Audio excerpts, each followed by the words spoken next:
మీలో ఎంతమందికి ఈ బాలామృతం అంటే ఇష్టమో నాకైతే కామెంట్ సెక్షన్లో కామెంట్ చేయండి. నాకైతే బాలామృతం అంటే చాలా ఇష్టం. ఇప్పుడు కాదు, చిన్నప్పుడు.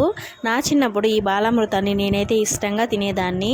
మా ఊర్లో అంగన్వాడీ స్కూల్ లేకపోయినా సరే పక్క ఊరికి నడుచుకుంటూ వెళ్ళి మరి ఈ బాలామృతం మేము తెచ్చుకునే వాళ్ళం. కవర్లు తీసుకెళ్లే వాళ్ళం. అప్పుడు 1 గ్లాసు 2 గ్లాసులు వేసేవాళ్ళు. నాకైతే సరిగా ఐడియా లేదు. ఇంటికి తీసుకొచ్చి అది ఏ పనిగా తింటూ ఉండేవాళ్ళం. అన్నం కూడా తినేవాళ్ళం అయితే కాదు. అప్పటి టేస్ట్ అయితే ఇప్పటి బాలామృతంలో పోయింది టోటల్గా. అప్పుడు నెయ్యి వేసి సూపర్ టేస్టీగా ఉండేది.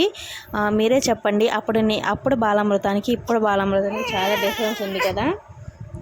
అయితే మా అమ్మ ఇప్పుడు బాలామృతాన్ని కుడుములుగా చేసుకొని తింటూ ఉంది. నాకు ఒక ప్యాకెట్ ఇస్తారు. మా చెల్లి కూడా ఒక 1.5 year బేబీ ఉంది. తనకి ఇక్కడ మా అమ్మ వాళ్ళ ఊర్లో ఇస్తారు. దాన్ని తీసుకుని మా అమ్మ అయితే కుడుములు చేసుకొని తింటుంది. నాకు అక్కడ ఇస్తారు, నేను ఎవరికో ఒకరికి ఇచ్చేస్తూ ఉంటాను. నేనైతే